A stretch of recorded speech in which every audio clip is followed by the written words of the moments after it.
चीजों को अगर आप देखते हैं, जब आप पत्रकार रहे हैं और जब आप वहां से सूचना आयुक्त की तरफ आए हैं, तो दोनों को किस तरीके से देख पा रहे हैं? पत्रकारिता में जब हम सत्य का पक्ष लेते हैं तो वो सत्य का पक्ष होता है, उसमें निष्पक्षता कहाँ रहती है। कितनी ऐसी खबरें रही होंगी, अगर आप बता सकें, जिनको लेकर के आपने कोई बड़ा एक्शन लिया हो या उस पर कुछ आरटीआई लगी हो? हम सूचना वहाँ कलेक्ट करते थे, उसमें आरटीआई भी माध्यम बनती थी, आरटीआई के माध्यम से सूचना प्राप्त कर रहे हैं। यहाँ हम सूचना दिलवाने का काम 2005 में सूचना अधिकार लागू हुआ, कितना डिजिटलीकरण हो पाया है? जैसे आप बता रहे हैं कि 15 दिन लग जाता है। हमारी शिकायत, हमारे निर्णयों की शिकायत आप केवल और केवल हाई कोर्ट कर सकते हैं, और हाई कोर्ट भी सामान्य रूप से दंड के मामले में ही प्रतिवादी जाता, वालिद को भी जाता नहीं। दोस्तों नमस्कार, मैं हूं संतोष पांडे और आप देख रहे हैं पोल टॉक। आज मैं आपको ऐसे शख्स से मिलवाने जा रहा हूं जो जौनपुर जिले के हैं, इस समय एक बड़े पद पर काम कर रहे हैं, लेकिन इनके साथ एक वो भी है कि ये पत्रकार रहे हैं लंबे समय तक और तमाम बड़े अखबारों में बड़ी भूमिका निभा चुके हैं। आज हम हमसे इनसे जानना चाहेंगे कि इन्होंने पत्रकारिता के बाद जब ये वहां से पत्रकारिता से आगे निकले तो वो सफर कैसा रहा, साथ ही साथ ये भी जानेंगे कि जिस भूमिका में अभी हैं वहां पर इनकी क्या भूमिका हो पा रही है। हमारे साथ जुड़ चुके हैं सुभाष चंद्र सिंह, जो इसमें उत्तर प्रदेश में सूचना आयुक्त हैं, और उनसे पूछेंगे कि उनकी जो पहले की भूमिका रही है वो क्या रही है और जब सूचना आयुक्त बनते हैं तो क्या रही है। सर, आपका पोल टॉक में बहुत बहुत स्वागत है। आप बताएं, जब आप पत्रकारिता में रहें और क्योंकि जिस तरह से पत्रकारिता आगे जा रही है, तमाम उस पर कई बार आरोप भी लगते हैं, उन चीजों को अगर आप देखते हैं, जब आप पत्रकार रहे हैं और जब आप वहां से सूचना आयुक्त की तरफ आए हैं, तो दोनों को किस तरीके से देख पा रहे हैं? देखिए, ये प्रश्न बहुत बृहद है और इस प्रश्न में कई प्रश्न हैं। एक तो पत्रकार के रूप में हमारी भूमिका, दूसरा राज्य सूचना आयुक्त के रूप में हमारी भूमिका। दोनों भूमिका में गुणात्मक दृष्टि से बहुत अंतर है, हालांकि दोनों भूमिकाओं में थोड़ा बहुत मिलता जुलता है। जैसे सूचना अधिकार कानून 2005 जब बना और उसमें सूचना आयुक्त के रूप में जब किसी की नियुक्ति होती है, मुख्यमंत्री की अध्यक्षता वाली समिति जो उसको नियुक्त करती है, अनुनयन करती है और राज्यपाल शपथ दिलाती है, उसमें समाज सेवा, शासन, प्रशासन, विधि के अलावा जन संचार और पत्रकारिता से संबंधित पक्ष रखा गया है कि इस क्षेत्र से भी जो ऐसे इमिनेंट पर्सनालिटीज हैं वो आ सकती हैं। इसका मतलब है कि जन सूचना अधिकार कानून और पत्रकारिता का अंतर संबंध है, और है भी, क्योंकि राज्य सूचना आयुक्त के नाते मैं ये महसूस करता हूँ कि अगर मैं पत्रकारिता में न होता तो मुझे लगता है कि जितने अच्छे से मैं काम कर रहा हूँ शायद उतने अच्छे से काम नहीं कर पाता, क्योंकि पत्रकार के नाते आरटीआई का उपयोग हमने भी किया, और आरटीआई पत्रकार के लिए एक बहुत बड़ा हथियार है जन सामान्य के अलावा, क्योंकि जिन खबरों के लिए हम लोग सूत्र गढ़ते थे, सूत्र बनाते थे कि सूत्रों के अनुसार हम खबरें निकालेंगे विश्वसनीय, आरटीआई ने उसको सरल कर दिया। बहरहाल इस पर हम बाद में बात करेंगे, पहले हम पत्रकारिता के संदर्भ में बात करेंगे जो हमारी मूल पृष्ठभूमि है। इलाहाबाद यूनिवर्सिटी से दर्शन शास्त्र में एमए करने के बाद मैं दिल्ली गया और दिल्ली में हमने पांचजन्य ज्वाइन किया। पांचजन्य आरएसएस की एक प्रकार से उसकी वैचारिक पत्रिका है। थोड़ा बहुत आरएसएस से हमारा संबंध था, लेकिन गहराई से जुड़ाव हमारा 1988 में पांचजन्य के जुड़ने के साथ ही हुआ। बाद में खैर वो संबंध गहराता गया, वो अलग बोलने का विषय हो सकता है। अभी हम पत्रकारिता में जब हम सत्य का पक्ष लेते हैं तो वो सत्य का पक्ष होता है, उसमें निष्पक्षता कहाँ रहती है। एक निष्पक्षता का कुल मतलब पत्रकारिता और समाज के विविध क्षेत्र में यही है कि आप सत्य का पक्ष लीजिए। अच्छा, अभी एक सवाल आपसे करना चाहूँगा मैं, चूँकि हमारी आपकी बातचीत पत्रकारिता पे हो रही है। पांचजन्य सभी जानते हैं कि भाजपा और आरएसएस का जो संबंध है उसमें आपस में, वहां से निकल करके फिर आप एक मेन स्ट्रीम मीडिया में आए, वहां आपका नजरिया और लोगों का नजरिया क्या रहा? मैं वही उसी पर आ रहा था। पांचजन्य में जैसे मैंने कहा कि एक आरएसएस की वैचारिक पत्रिका है, उसकी धारा अलग है, और जब मेन स्ट्रीम जर्नलिज्म में आप आते हैं तो उसकी धारा अलग है। लेकिन निष्पक्षता का जब शब्द है दोनों तरफ प्रयोग होता है। मैं ये मानता हूँ कि पांचजन्य हो आरएसएस का, या मुक्ति संघर्ष हो कम्युनिस्ट पार्टी का, या किसी पार्टी का मुखपत्र हो, एक मामले में कम से कम वो निष्पक्ष होता है, अपनी विचारधारा को ईमानदारी से प्रस्तुत करता है। जब मेन स्ट्रीम मीडिया में आते हैं तब निष्पक्षता एक प्रकार से ढूंढ के रूप में होती है, क्योंकि आप कुछ तो लिखेंगे कि नहीं लिखेंगे। जैसे आप किसी लड़की के साथ दुर्भाग्यपूर्ण तरीके से उसके साथ रेप हुआ है, आप क्या लिखेंगे? आप यही लिखेंगे उस लड़की के साथ अन्याय हुआ, कानून का उल्लंघन हुआ, पुलिस लापरवाही कर रही है या पुलिस ईमानदारी से विवेचना कर रही है, एफआईआर कर रही है, यही तो लिखेंगे। लेकिन ये क्या निष्पक्षता नहीं है? आप जो कुछ लिख रहे हैं वो आप सत्य का पक्ष ले रहे हैं, तो ये पक्षधरता सत्य की हुई। तो निष्पक्षता कहाँ है? निष्पक्षता मतलब ये होता है कि आप सत्य का पक्ष ले रहे हैं। लेकिन अभी उसी में अगर आप पुलिस का गैर जरूरी तरीके से पक्ष लें, या उस पत्रकारिता को कलंकित करते हुए आप ऐसी बातें लिखें जो सत्य को ढकती हो, यानी उस लड़की के साथ या पूरे मामले में अन्याय जैसा हो, ये भी पक्षधरता है। निष्पक्षता कहाँ है? सत्य का पक्ष सत्य के खिलाफ, जो दूसरा पक्ष है वो भी एक पक्ष है। तो जो मेन स्ट्रीम की पत्रकारिता है, पांचजन्य या इस तरह की वैचारिक पत्रिकाओं से उसकी पत्रकारिता अलग है। वहाँ हम एक विचार के लिए काम करें या एक विचार को पुष्ट करने संबंधी खबरें हम लिखते हैं, लेकिन यहाँ की पत्रकारिता एक प्रकार से बिजनेस की पत्रकारिता है। अब आपसे एक सवाल करेंगे, क्योंकि पत्रकारिता की बात हो रही है और अब आप सूचना आयुक्त हैं, उत्तर प्रदेश में हैं और तमाम ऐसे चीज़ें होती हैं।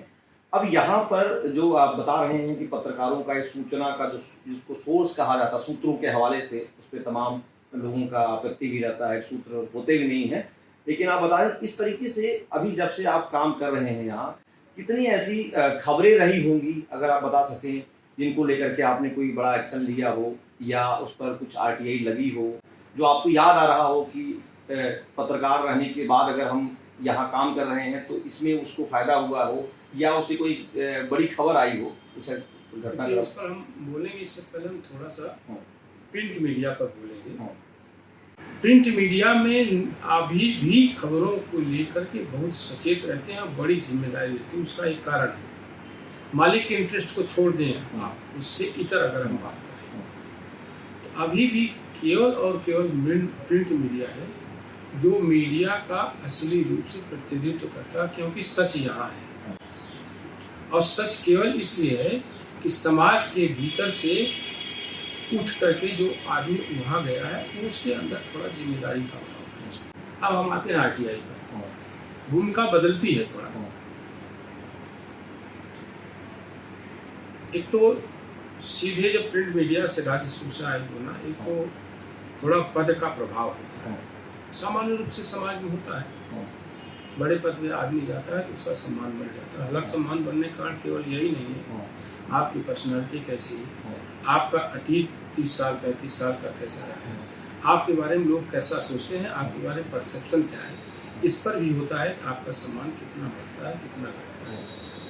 अब हम कामकाज पे आते हैं। देखिए ऐसा है, जो काम हम वहाँ करते थे वो काम कुल मिलाकर यहाँ होता है। जैसे वहाँ हम सूचना कलेक्ट करने का काम करते थे, यहाँ हम सूचना दिलाने का काम करते हैं। हम सूचना वहाँ कलेक्ट करते थे, उसमें आरटीआई भी माध्यम बनती थी, आरटीआई के माध्यम से हम सूचना प्राप्त कर रहे हैं। यहाँ हम सूचना दिलवाने का काम करते हैं। थोड़ा सा इसमें हम विस्तार से इसलिए जाएंगे ताकि मैं ये बता सकूं कि आरटीआई का कितना महत्व है। जैसे मैंने जौनपुर में भी 2 कार्यशालाएँ की, एक बक्सा ब्लॉक में की, जिसमें वीडियो ने कोऑर्डिनेट किया। एक मैंने जौनपुर में ग्राम विकास भवन सभागार में, उसमें डीपीआरओ ने संतोष श्रीवास्तव ने कोऑर्डिनेट किया। तो आरटीआई के बारे में जब हमने कई एक सवाल किए, तो जो जन सूचना अधिकारी होता है यानी प्रतिवादी पक्ष, आरटीआई के बारे में जानकारी है, जागरूकता कम है। तो अभी तो आरटीआई के बारे में जागरूकता बहुत फैलाने की जरूरत है। इसकी हम लोग कोशिश भी कर रहे हैं, यहाँ भी करते हैं। जब हम सुनवाई करते हैं तब भी जो आरटीआई के विभिन्न जो धाराएं हैं, उनका मतलब क्या है, उनकी मंशा क्या है, उन सबको हम बताते हैं। और सूचना का अधिकार कानून, जब हम सूचना दिलवाने का जो दायित्व हमारा है, वो सूचना दिलवाने का जो दायित्व है, वो आरटीआई एक्ट के आलोक में दिलवाने का दायित्व है। आप पहले जन सूचना अधिकारी के पास जाएंगे, फिर प्रथम अपीलीय अधिकारी के पास जाएंगे। फिर जब दोनों जगह जानकारी नहीं मिलेगी, आप निराश होंगे, तब फिर हमारे पास आएंगे। चाहे अधूरी जानकारी मिले, आपको कहना आपको ये शिकायत हो गई है तो अधूरी जानकारी है, इसके आगे दे नहीं रहे, तो आप सूचना आयोग में आए, उसके बाद तब हमारी भूमिका शुरू होगी, ताकि सिस्टम में अधिकतम पारदर्शिता हो और भ्रष्टाचार न्यून स्तर पे या जीरो टॉलरेंस अगेंस्ट करप्शन। हम लोगों की कोशिश होती है, दंड पर बहुत हमारा जोर नहीं रहता। मतलब बहुत सारे आरटीआई एक्टिविस्ट आते हैं, परेशान हाल होते हैं, नाराज होते हैं, वो कहते हैं साहब इनको दंड दे दीजिए, इन्होंने बहुत परेशान किया। लेकिन फिर हम उनको ये भी बताते हैं कि आरटीआई एक्ट का उद्देश्य जो है, वो दंड उस हालत में जब बिल्कुल अपारदर्शी तरीके से फाइल या जो आपका वो है, उस पर जो है विचार करें। अपारदर्शी तरीके से बिल्कुल कुंडली मार के बैठ जाए और उनको कोई सूचना नहीं, तब विवश होकर के फिर उनको बुलाना पड़ता। अगर यहाँ भी सूचना नहीं दिया तो फिर उनको दंड देना अपरिहार्य हो जाता है। हमारी शिकायत, हमारे निर्णयों की शिकायत आप केवल और केवल हाई कोर्ट कर सकते हैं, और हाई कोर्ट भी सामान्य रूप से दंड के मामले में ही प्रतिवादी जाता है, वादी को भी जाता नहीं। क्योंकि वादी को 10 रुपये में अगर सूचना मिल रही है, तो वो 1000 रुपये, 2000, 10,000 रुपये खर्च कर हाई कोर्ट क्यों जाएगा? हमको सूचना नहीं मिली, दूसरी आरटीआई लगा के आ जाएगा। इसमें ये विकल्प है। आप नहीं संतुष्ट हैं, मान लीजिए हमारे निर्णय से, आप दूसरी आरटीआई लगा के आ जाइए। प्रतिवादी के ऊपर जब दंड लगता है या प्रतिकूल प्रविष्टि होती है, 20(1), 20(2) में कार्यवाही होती है, उसके खिलाफ वो सामान्य रूप से हाईकोर्ट जाता है और कहता है साहब हमको राहत दीजिए। तो हाईकोर्ट विचार करता है और उसको लगता है कि राहत देनी चाहिए, तो वो स्टे दे देता है हमारे उसमें। अन्यथा हाई कोर्ट को लगता है नहीं, इसमें और अभी सुने जाने की जरूरत है, तो हमको वो पुनः वापस कर देता है, एक बार गुण दोष के आधार पर इनको सुन ले। एक केस और आया था हमारे पास, वादी ही चला गया था हाई कोर्ट। एक आध केस होते हैं, ज्यादा नहीं होते हैं। वादी चला गया तो उसने कहा कि देखिए हमारा जो ये मामला है, सूचना संयोग से हमारे ही जो है कक्ष में था, उसने कहा कि हमको जल्दी सुना जाए, यहाँ पर लंबी तारीखें मिल रही हैं। वो लंबी तारीखें कोई जानकर तो देता नहीं, वो तो केस जितना लंबित होता उस हिसाब से तारीखें लंबित जाती हैं। अगर कम केस है तो कम समय में सुना जाएगा। तो हाई कोर्ट में उसने लिखा कि आप जाइए, हमारे पास भेजा पुनः, आप वहाँ जाइए और केस की अर्जेंसी बताइए कि केस की कितनी अर्जेंसी है। और उसने हमको सलाह दी, निर्देश दिया कि इनकी अर्जेंसी को देखते एक बार पुनः सुन लिया जाए। जब हमारे पास आया, उनकी धारा 6 जो मूल एप्लीकेशन उसको हमने पढ़ा, उसमें ऐसा कुछ नहीं था कि उसको जल्दी सुना जाए। फिर भी हाई कोर्ट का चूंकि निर्देश था, उसका जो है उसकी सलाह थी, तो हमने जल्दी तारीख लगा, उसको हम सुन रहे हैं। तो वादी भी जाता है, हमारा जल्दी सुन लिया जाए। तो वो तो हम खुद ही यहाँ करते हैं कि जैसे हम तहसीलदार के केस में किया, हमने कहा जल्दी तारीख लगाई उसकी, हमने कहा भाई इसको न्याय चाहिए, जल्दी न्याय दिलाओ। या ऐसे कई ऐसे केसेस आते हैं कि धारा 6 को हम करते हैं और हमको लगता है किसी जल्दी सुनवाई की जाए, किसी की नौकरी का मामला है, किसी के प्रमोशन का मामला है, किसी की नियुक्ति का मामला है, किसी के सर्टिफिकेट का मामला है, कहीं ऐसा गोलमाल है जिससे व्यापक लोकहित प्रभावित हो रहे या किसी की जिंदगी पर व्यापक प्रभाव पड़ने वाला, उसके भविष्य पर व्यापक प्रभाव पड़ने वाला, तो हम उसको जल्दी सुनते हैं और हम खुद अपने विवेक के आधार पर जल्दी तारीख देते हैं। लेकिन सामान्य रूप से एक परंपरा है, 15 दिन की हम तारीख देते हैं, क्योंकि नोटिस पहुंचने में 15 दिन मान कर सकते हैं कि जाएगा। नोटिस जो है स्पीड पोस्ट से रजिस्ट्री से 4-5 दिन में भी पहुंच सकती है। 15 दिन इसलिए मानते हैं, माने दूर देहात में अगर तो समय लग जाता है। तो 15 दिन का अंतराल तो हम लोग सुनवाई में करते हैं। एक तारीख से दूसरी तारीख के बीच जो डिफरेंस होता है वो 15 दिन का अनिवार्य रूप से हम लोग करते हैं, करना भी चाहिए। ये जो है नेशनल जस्टिस का जो है। एक सवाल और कर लेते हैं, क्योंकि डिजिटलीकरण की बात हो रही है, डिजिटलीकरण की हर विभाग में हो रहा है कि वो संस्थान बहुत अपडेट हो गया। जब आप आए और उसके बाद 2005 में सूचना अधिकार लागू हुआ, कितना डिजिटलीकरण हो पाया है? जैसे आप बता रहे हैं कि 15 दिन लग जाता है, मेल के द्वारा, व्हाट्सएप का कुछ ऐसा हो, टेलीग्राम, तमाम जो सोशल मीडिया की साइट्स हैं वहाँ से क्या अपना बहुत प्रासंगिक सवाल है। जब 2005 में आरटीआई कानून इंट्रोड्यूस हुआ था हमारे यहाँ 2006 में, इंफ्रास्ट्रक्चर बनाने में थोड़ा समय लगा है। 2007 में जब इंट्रोड्यूस हुआ तब हम लोगों का कार्यालय जो है इंदिरा भवन में था। इंदिरा भवन एक सरकारी बिल्डिंग है, कुछ कमरे खाली करा करके वहाँ जो है फिलहाल शुरू कर दिया गया उत्तर प्रदेश में। फिलहाल तब बहुत सुविधाएं नहीं थी। इंदिरा भवन का जैसा वो है उसी में जो है कामकाज चलता है। ये बिल्डिंग जो है बाद में 2015-16 में बनी है, तो अब इस रूप में जो है इसका स्वरूप आया अपना।